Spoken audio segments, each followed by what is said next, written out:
இந்த காஃபி நான் உங்களுக்கு கொடுத்துட்டு இது நாய்ப்பால்ல போட்டதுங்க அப்படின்னா நீங்க துப்பிருப்பீங்க. மனித பால்னு சொன்னாலே யாருமே குடிக்க மாட்டோம். என்னோட இனத்தோட பாலையே நான் இன்னைக்கு குடிக்க அருவருப்பு படுறப்ப வேறு ஒரு இனத்தோட பாலை என் உடம்புக்கு நல்லதுன்னு சொல்லி அவன் எஜுகேஷன் சிஸ்டம்ல இருந்து கொண்டு வந்திருக்கான் இல்லையா?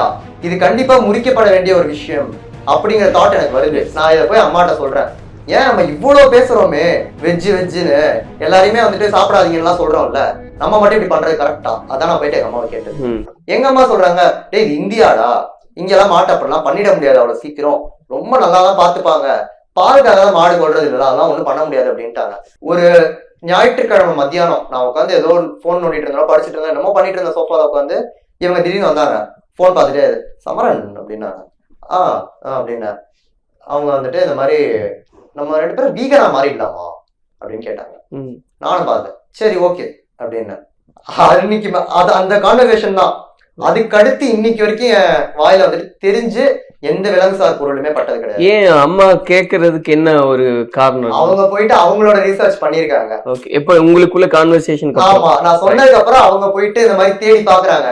இந்த மாதிரி உண்மையால டெய்ரி மில்க் இண்டஸ்ட்ரினா என்ன, அதுல என்ன பண்றாங்க அப்படின்னு இவங்களும் தேடி பாக்குறாங்க.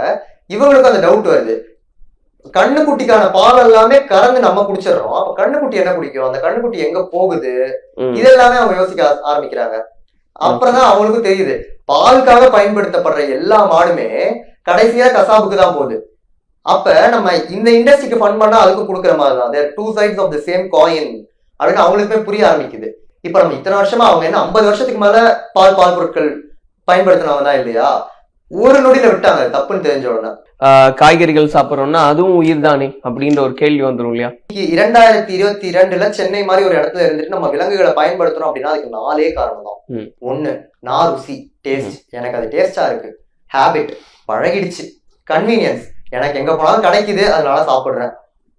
ட்ரெடிஷன் அண்ட் ரிலிஜன், என்னோட கலாச்சாரம் இதை சொல்லுது, என் மதம் இதை சொல்லுது, அதனால நான் பண்றேன்.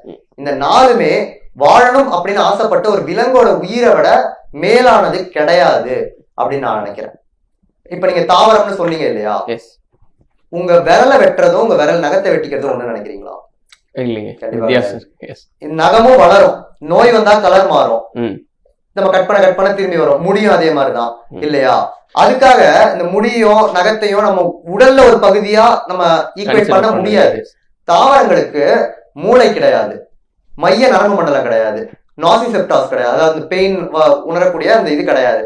இது எதுவுமே இல்லாத ஒரு பீயிங்கையும் இது எல்லாமே இருக்கிற பீயிங்கையும் கம்பேர் பண்றது சரி கிடையாதுன்னு நினைக்கிறேன்.